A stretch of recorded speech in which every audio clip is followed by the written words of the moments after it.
I'm making this mostly out of foam clay, which will shrink as it dries, potentially changing the shape of the blaster. To prevent this, I'm first going to need to make a solid internal frame so that it shrinks evenly across all dimensions and doesn't come out asymmetrical. I'm going to start with the handle from some long since destroyed toy blaster. For the barrel, I'm using PVC pipe. Connecting the barrel to the handle, I use scrappy VA foam from a previous hard edge prop, probably R2, no, R2 is white foam, R4. Yeah, R4 started out gray. Glad we solved that. And drilled holes in them using a leather hole punch. It works on more things than just leather. Ah, jeez. I slid them over the barrel, then I trimmed them until they were sized equally with each other. Then I used hot glue to attach it to the handle. Way too enthusiastic. Place your emphasis on the wrong syllable. You have to be careful because hot glue could melt the plastic if you apply it too quickly. Not the foam though. The foam will be fine.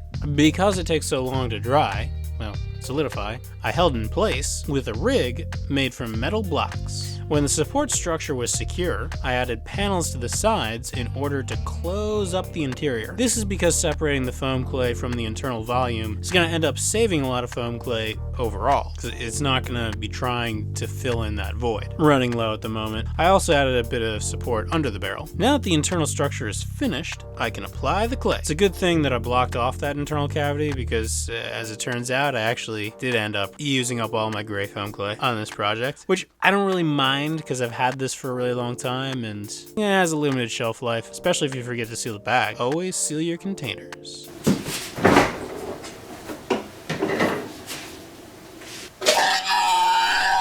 Yeah, it's probably still good. Looks like Chris, the Time Cops blaster from the Schrodinger episode. I will mess with time. I will. What I like is that Einstein was not fazed by that at all.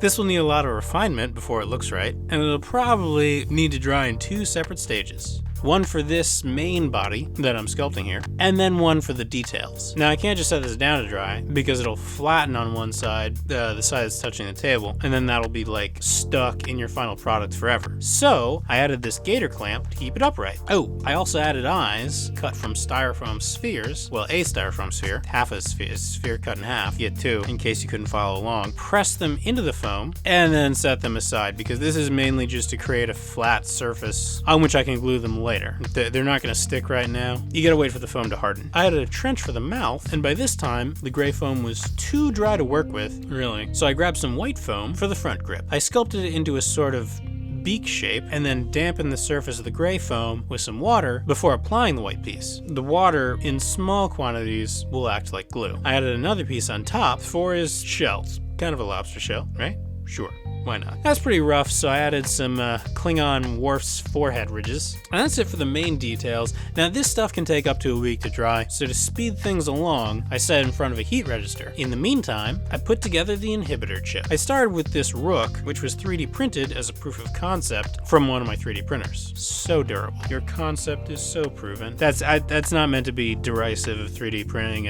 I don't need an extra Rook, you know? I've got all the Rooks I need. There's 2. What life are you living that you constantly need replacement Rooks? Those are some intense chess matches. You, Bobby Fischer. I mean, really though, that guy was the worst. I don't take that back. Bobby Fischer was the worst. I guess it didn't Deep Blue break someone's finger? Am I misremembering that? I broke off the flash with some combination plier side cutters. Even my tools are tripping me up.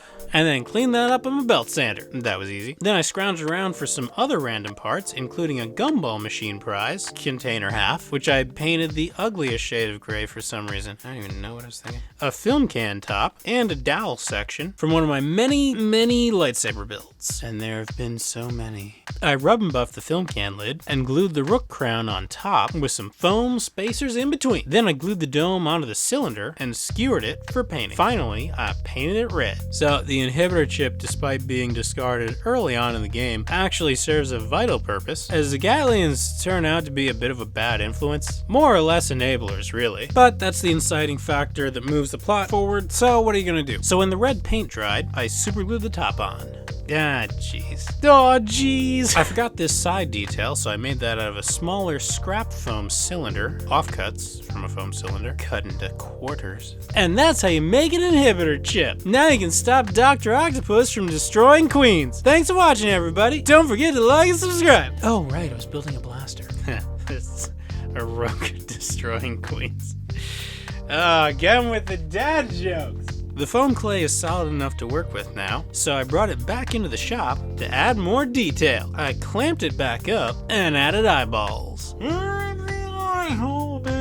Oh no! Foam is an insulator, which means that the glue will take longer to dry, so I had to do one eye at a time and orient the blaster with the eye in question facing upward so that gravity wouldn't cause the eyes to slide off in a horrific fashion. Pesky gravity, bane of my existence. When it was dry, I did the other eye, and when they were both securely on there, I began detail work by rolling blobs of foam into pasta and applying them. In this particular case, I'm applying them around the tops of the eyes to simulate the wrinkles of open eyelids. I need to do multiples in order to make wrinkles. Next, I used unrolled blobs to make the teeth. When they were all, well, when enough of them were in, I added lips made out of larger pasta rolls. I wasn't totally satisfied with the look of the eyes, so I made flattened leaflets and applied those to form partially closed eyelids. And some organic details to the front. He's got some antenna, which will have to be made separately because there's no way that they're going to stand upright before they've dried. Like they're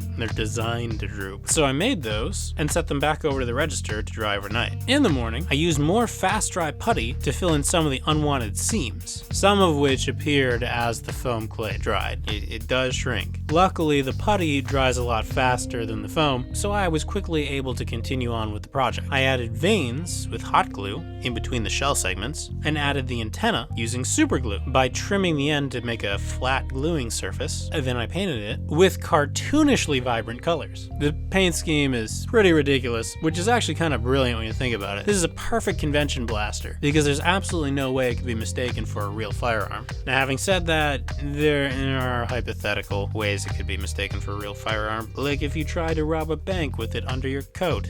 Don't goof around. Come on, guys. Be smart. I hate that I have to say these things, but that's what YouTube has become. Can't even build Star Wars blasters anymore. Guess I'll just keep building lightsabers.